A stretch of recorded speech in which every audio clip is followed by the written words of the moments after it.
Shalom, Bapak, Ibu, Saudara, dan anak-anak yang dikasihi Tuhan Yesus. Semoga semua dalam berkat, kuasa, dan kasih Tuhan yang memberikan kekuatan dan kesegaran. Kita berjumpa kembali dalam Renungan Mingguan, Jumat 11 Juni 2021, yang kali ini didasarkan dari Kisah Para Rasul 3, ayat 11 sampai dengan ayat yang ke-16. Sebelum kita bersama merenungkan sabdanya, mari kita menyatukan hati di dalam doa. Bapa yang penuh kasih, kami mengucap syukur, rahmat kasih dan kekuatan-Mu bekerja, memberikan kami kesegaran, memberikan kami berkat dan kelimpahan melalui kuasa dan kasih-Mu yang besar itu. Sehingga kami terus menemukan topangan kekuatan, kehangatan, dan pengharapan di dalam-Mu ya Tuhan Yesus. Kami percaya inilah kasih dan keselamatan yang kekal yang Kau anugerahkan kepada kami ya Tuhan Yesus. Dan kebenaran firman-Mu yang hendak kami renungkan bersama. Kami percaya inilah kasih-Mu yang sejati, sehingga kami senantiasa diberikan kuasa, diberikan pengharapan, diberikan jaminan. Oleh karena itu Tuhan, bersabdalah, biarlah kuasa-Mu yang bekerja dalam tubuh jiwa roh kami, supaya kebenaran firman-Mu itu Tuhan, terjadi dalam hidup kami. Mohon ampun atas setiap dosa pelanggaran kami ya Tuhan Yesus, kuduskan dan sempurnalah kasih-Mu memberikan pengampunan kepada kami. Di dalam-Mu ya Tuhan Yesus, sang sumber rahmat, berkat, dan keselamatan, kami naikkan doa ini dengan syukur, dengan percaya dan berserah. Amin. Bapak, Ibu, Saudara, dan anak-anak, mari kita merenungkan sabdanya yang didasarkan dari Kisah Para Rasul 3, ayat 11 sampai dengan ayat yang ke-16. Demikian sabda Tuhan, Kisah Para Rasul 3, ayat 11 sampai dengan 16. Khotbah Petrus di Serambi Salomo. Karena orang itu tetap mengikuti Petrus dan Yohanes, maka seluruh orang banyak yang sangat keheranan itu datang mengerumuni mereka di serambi yang disebut Serambi Salomo. Petrus melihat orang banyak itu lalu berkata, "Hai orang Israel, mengapa kamu heran tentang kejadian itu? Dan mengapa kamu menatap kami seolah-olah kami membuat orang ini berjalan karena kuasa atau kesalehan kami sendiri? Allah Abraham, Ishak dan Yakub, Allah nenek moyang kita, telah memuliakan hambanya, yaitu Yesus yang kamu serahkan dan tolak di depan Pilatus, walaupun Pilatus berpendapat bahwa ia harus dilepaskan. Tetapi kamu telah menolak yang kudus dan benar, serta menghendaki seorang pembunuh sebagai hadiahmu. Demikianlah ia, pemimpin kepada hidup, telah kamu bunuh, tetapi Allah telah membangkitkan dia dari antara orang mati. Dan tentang hal itu, kami adalah saksi. Dan karena kepercayaan dalam nama Yesus, maka nama itu telah menguatkan orang yang kamu lihat dan kamu kenal ini. Dan kepercayaan itu telah memberi kesembuhan kepada orang ini di depan kamu semua." Berbahagia kita yang mendengarkan sabda Tuhan, dan berbahagialah kita yang percaya. Haleluya. Amin. Bapak, Ibu, Saudara, dan anak-anak, Renungan Mingguan Jumat 11 Juni 2021 diberi tema percaya penuh kepada Tuhan Yesus. Percaya penuh kepada Tuhan Yesus. Teks yang kita renungkan adalah bagian dari kisah orang lumpuh yang disembuhkan oleh Tuhan Yesus melalui Petrus dan Yohanes. Teks ini menjadi sangat menarik karena ada dua hal di dalamnya. Pertama, menceritakan tentang apa yang dilakukan oleh orang yang telah sembuh dari sakit lumpuhnya. Dan yang dilakukannya adalah menarik. Pengalamannya yang membangkitkan dirinya disebutkan di ayat 11, karena orang itu tetap mengikuti Petrus dan Yohanes. Orang yang lumpuh yang disebutkan di ayat yang kedua dari Kisah Para Rasul 3, ia tidak berdiam diri. Ketika ia sembuh, ia bersorak-sorai dan menceritakan kepada semua orang dan menyaksikan kepada semua orang. Dan kemudian pengalamannya itulah yang membangkitkan dirinya untuk percaya. Sampai kemudian mewujudkan pengalaman imannya dengan cara mengikut Petrus dan Yohanes. Yang kedua, Petrus dan Yohanes juga mengalami pengalaman yang sama seperti halnya orang yang lumpuh ini. Ketika orang lumpuh ini berharap yang awalnya meminta sedekah dan kemudian Petrus mengatakan kepada orang lumpuh itu, "Lihatlah kepada kami." Dan Petrus kemudian mendoakan kepada orang lumpuh ini dan kuasa Tuhan bekerja. Petrus dan Yohanes mengalami pengalaman yang sama, bahwa kuasa itu bekerja dalam dirinya. Sehingga orang yang lumpuh bisa kembali bangkit dan sembuh. Dua pengalaman inilah yang didialogkan oleh Petrus dan Yohanes kepada orang-orang yang masih melihat dengan heran kejadian atau pengalaman tersebut. Yang menarik kembali adalah di ayat yang ke-12. Petrus melihat orang banyak itu lalu berkata, "Hai orang Israel, mengapa kamu heran tentang kejadian itu? Dan mengapa kamu menatap kami seolah-olah kami membuat orang ini berjalan karena kuasa atau kesalehan kami sendiri?" Petrus ingin menjelaskan kepada orang banyak, bukan dirinya yang membuat orang lumpuh itu bisa berjalan kembali. Bukan.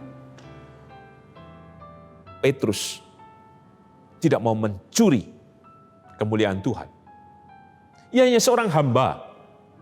Ia hanya seorang rasul yang dipakai. Dia tidak menggunakan kesempatan untuk hormat dirinya supaya dipandang lebih oleh orang lain.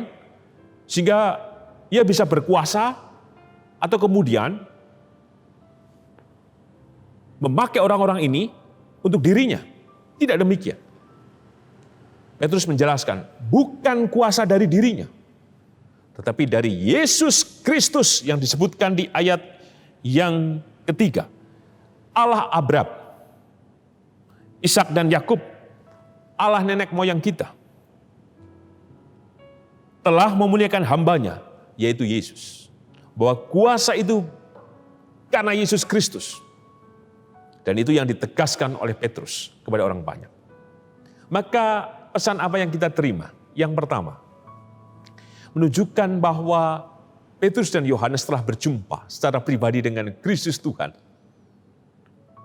yang mati dan bangkit. Dan karunia Roh Kudus telah bekerja dalam kehidupan mereka dan mereka menghidupi pengalaman itu menjadi kesaksian atas hidupnya dan disaksikan kepada yang lain. Maka marilah kita juga memiliki kepercayaan yang penuh kepada Kristus Tuhan. Bukankah kita memiliki pengalaman-pengalaman spiritual dengan Tuhan? Hidupkanlah kembali pengalaman itu. Yakinlah bahwa Tuhan bekerja atas kehidupan kita. Yang kedua, jika kemudian kita dipakai oleh Tuhan untuk melakukan banyak hal, tidak mesti kemudian menyembuhkan orang-orang yang sakit. Mungkin kita berderma, membantu kepada yang lain, yang miskin, yang berkekurangan, dan lain sebagainya, termasuk memberikan persembahan dalam kehidupan bergereja. Jangan katakan apapun itu, atau jangan kemudian merasa bangga atau lebih terhormat kepada yang lain daripada yang lain. Tidak demikian. Biarlah dengan kerendahan hati seperti halnya Petrus, bukan dari kami, bukan dari kuasa kami, bukan dari kesalehan kami, tetapi karena berkat kuasa dari Tuhan Yesus. Maka kiranya kepercayaan penuh kita kepada Kristus diwujudkan pula dengan kerendahan hati. Bahwa kita bukan apa-apa dan bukan siapa-siapa. Sang pemilik itu adalah Kristus Tuhan. Maka selayaknya dalam kehidupan ini yang kita nyalakan adalah keyakinan penuh atau kepercayaan penuh kepada Kristus. Dan ditunjukkan dengan sikap hidup rendah hati. Yang ketiga, apa yang dialami oleh orang yang lumpuh dan kemudian bisa berjalan. Kata mengikuti menunjukkan kesetiaan. pengalaman orang yang lumpuh dan kembali bisa berjalan. Menjadi pengalaman yang menghidupkannya. Ia tidak lari, ia tidak diam. Dan ia tidak meninggalkan pengalaman itu. Tetapi menghidupi pengalaman itu. Oleh karena itu, kepercayaan kita kepada Kristus Tuhan, kiranya adalah kepercayaan yang kita tunjukkan. Dengan kesetiaan yang penuh, apapun itu kita harus mengikut Tuhan. Karena Tuhan Yesus telah membuktikan bahwa ia hidup, bahwa ia bangkit, bahwa ia menyatakan kuasa dan kasih-Nya atas kehidupan kita bersama. Dan sebagai penutup, mari kita membaca kembali ayat yang 16. Dan karena kepercayaan dalam nama Yesus, maka nama itu telah menguatkan orang yang kamu lihat dan kamu kenal ini. Dan kepercayaan itu telah memberi kesembuhan kepada orang ini di depan kamu semua. Kuasa Kristus dalam namanya telah menguatkan dan menyembuhkan orang yang lumpuh. Demikian juga atas kehidupan kita bersama. Mari kita bangkit. Karena ia pemimpin hidup. Seperti dijelaskan di ayat yang ke-15. Pemimpin kepada hidup. Maka bukan kebinasaan, bukan kematian, bukan kesia-siaan, tetapi hidup. Dan itu dialami oleh orang yang lumpuh. Ia bisa berjalan lagi. Dan Petrus dan Yohanes mengalami kuasa itu menghidupkan dirinya. Dan kuasa itu yang memakai diri mereka untuk menyembuhkan yang lain. Maka percayalah, sekalipun mungkin kita lumpuh dalam berbagai hal, kuasa Tuhan itu bekerja jika kita percaya dengan penuh kepada Tuhan Yesus. Karena kuasa itu yang akan menguatkan dan menyembuhkan Bapak, Ibu, Saudara, dan anak-anak, kini dan sepanjang masa. Amin. Bapak, Ibu, Saudara, dan anak-anak, mari kita menyatukan hati di dalam doa. Bapa yang penuh kasih, kami mengucap syukur anugerah kasih dan berkat-Mu telah terjadi. Kebenaran firman-Mu menguatkan kami kembali. Bahwa pengalaman-pengalaman kami harus kami hidupkan. Yang sejatinya senantiasa membuat kami segar dan memiliki pengharapan yang kuat di dalam. Biarlah kami memiliki kepercayaan yang penuh kepada-Mu Tuhan, yang ditunjukkan dengan sikap hidup kami yang setia kepada-Mu. Mampukan kami terus percaya bahwa Engkau dengan kuasa-Mu menguatkan dan menyembuhkan kehidupan kami. Tolonglah kami Tuhan, dan sempurnalah kasih-Mu atas hidup kami. Karena sempurna kasih dan kuasa-Mu, maka kami yakin dan percaya Engkau bekerja atas kehidupan hamba-hamba-Mu yang memasuki masa adiusu. Ibu Rismiati Buyung, Ibu Sarno, Ibu Tugira Sariman, Ibu Tiem Mangun Sentono, Bapak Siswo Prayito, Bapak Saharun, Ibu Esther Subianto, Ibu Joyo Pawiro, Bapak Sadal Paulus, Bapak Christian Dauribu, Bapak Elias Sariman, Ibu Marti Utomo, Ibu Waginah Paijo. Kami percaya Tuhan Engkau hadir atas kehidupan hamba-hamba-Mu ini. Demikian juga Tuhan untuk warga yang sakit dan dalam pemulihan kesehatan. Untuk Bapak dan Ibu Priyono, Ibu Ami Birowo, Bapak Yonatan Purwoko, Ibu Lawiem Suparman, Anak Amoresia, Bapak Sudarsono, Bapak Wilson Siagian, Bapak Ngatimin, Bapak dan Ibu Budiandono, Bapak Warsito Utomo, Ibu Siviati Sriwiyati, Bapak Rasdiman, Bapak Setiantono, Bapak Larbadio, Ibu Maria Ruswendra, Ibu Widianti Susanto, Saudara Yunan Widiatmoko, dan secara khusus juga untuk Ibu Ajeng dan anak Ero, dan juga keluarga besar Bapak dan Ibu Sugiartono warga wilayah 5. Kami percaya Tuhan kasih kuasa-Mu bekerja, memulihkan, menyembuhkan atas kehidupan hamba-hamba-Mu ini. Demikian juga kami berdoa untuk kehidupan bergereja di tempat ini. Biarlah kasih kemurahan-Mu yang mencukupi dan memberkati, dan kemurahan-Mu yang bekerja atas setiap nafas persekutuan di GKJ Sari Mulyo. Demikian juga Tuhan kami percaya, khususnya Engkau memberkati anak-anak kami yang sedang menempuh ujian kelulusan ataupun ujian pada akhir semester ini Tuhan. Kami percaya Tuhan, Engkau memberkati setiap perjuangan anak-anak kami, dan Engkau memberkati orang tua yang mendampingi.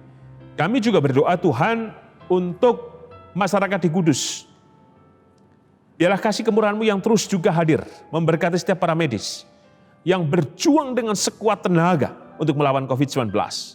Pengorbanan mereka luar biasa. Biarlah campur tangan-Mu yang bekerja mengokohkan dan menguatkan setiap tenaga medis Tuhan. Tentu mereka beresiko. Tapi biarlah kasih kemurahan-Mu Tuhan memberikan damai sejahtera, ketenangan dan keberanian. Dan demikian juga Tuhan, kami percaya upaya-upaya yang baik yang dilakukan oleh pemerintah Jawa Tengah dan pemerintah pusat. Kami yakin Tuhan akan meredakan COVID-19 di Kudus. Dan berkati Tuhan setiap orang yang sakit karena terpapar COVID-19, tolonglah mereka, bila sempurna kasih-Mu Tuhan memulihkan dan menyembuhkan mereka. Dan mampukan juga dalam masa pandemi ini, kami tetap waspada, kami tetap berjaga-jaga. Berikan kami juga hikmat Tuhan, tetap memiliki kewaspadaan yang penuh, sekalipun mungkin kami tidak takut, tapi kiranya kami tidak gegabah Tuhan. Oleh karena itu, kami serahkan ya Tuhan Yesus, seluruh doa kami ini hanya dalam nama-Mu yang memberikan kuasa, kasih, kesempurnaan, dan keselamatan. Di dalam-Mu Tuhan, kami percaya dan berserah. Amin. Tuhan Yesus memberkati Bapak, Ibu, Saudara, dan anak-anak, kini dan selamanya. Amin.